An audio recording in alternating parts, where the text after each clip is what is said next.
And now we have Mr. Vivek Karju, former Indian ambassador to Afghanistan, joining us live on this broadcast straight from India's capital, New Delhi. Mr. Karju, thank you so much for being with us here on this evening here on WION World is One. How do you perceive, what is happening in Jammu and Kashmir at this point in time? We are seeing a relaxation. We are seeing signs of normalcy being restored. Yes, indeed, and I think it would be the objective of the government to ensure that normalcy is restored in the Kashmir Valley as soon as possible. Steps clearly are being taken in that direction, and your report itself indicates that. Now that is good, and it is also good that government today repudiated reports, exaggerated reports about protests, and said that there had been some sporadic protests of 20 people, etc., but not more than 20. So in this sense, the government too is reaching out, and senior officials of the government are mixing with the people. Now, I only have two observations here. One, that there are steps that are taken on the ground, and then there is a perception that is created.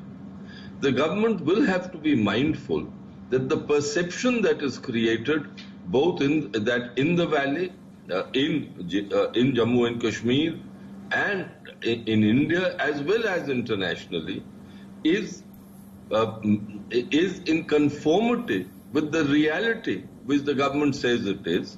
And for this purpose, I am confident that the government itself is aware that media access needs to be restored as soon as is possible, as soon as the security situation permits. Naturally, the security situation is an essential element in situations like this, and there can't be a compromise with that.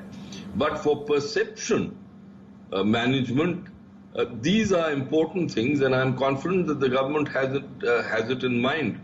Because perception management has to be subtle, it has to be done with finesse, and it has to carry credibility and conviction. And that is the challenge in such cases, that it's the reality on the ground and the correct perception of that reality to go across. Right, Mr. Karju, we did get information from the additional Secretary of the National Security Council, Mr. S.M. Sahai, who had said just a couple of days ago that at the end of the day, the restrictions in Jammu and Kashmir are meant to remain only for a few days. That is clearly coming from the horse's mouth in terms of what the government is thinking. So in that sense, how soon do you see all the restrictions going away? Well, I don't think I'd like to speculate that, but surely, as you have quoted Mr. Sahai, and Mr. Sahai has said that they'll go away as soon as possible, and that, I think, depends on a number of considerations. The primary consideration, as I submitted to you earlier, is security. So as soon as security permits, I'm confident that they will relax these things, because what I've said in my opening remarks are not something which are exceptional. These are elements that the government and the government managers, those who are handling the situation in Kashmir, are fully aware of. The importance of not only having the situation on the ground, conducive and moving in the right direction, but that the perception that it is doing so is also carried in a convincing manner to all stakeholders and to the nationwide, which I think the nation accepts. There is no reason to doubt what the government is saying. We all believe the government, but there is an advantage to independent observers also, which is the function of the media and the Editors Guild, your own people, that is the media, which is saying that as soon as this is restored, it will be better.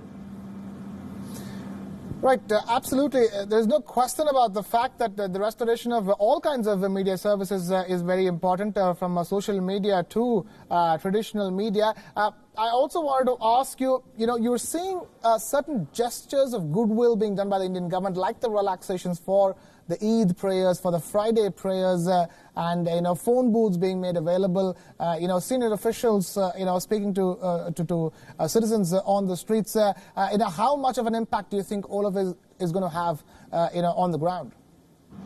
Permit me to say that I don't personally see these as goodwill gestures. I think it is the duty of governments, and I'm sure government spokespeople will agree with me, that it is the duty of government to ensure that in all circumstances, to the extent possible, the people are able to observe their religious occasions in a manner which tradition demands that they be observed. Naturally, as I said, to the extent possible. And I'm confident that the government will be doing that. So let us not look at this as a kind of favor. It is part of the government's responsibility to ensure this. It is what all of us as citizens of India expect of the government. And the government is conscious of this expectation and fulfills it. Right. On that note, we've completely run out of time here. Mr. Kaju, thank you so much for taking time out to be with us here on WION World is One and sharing your perspectives. Thank you.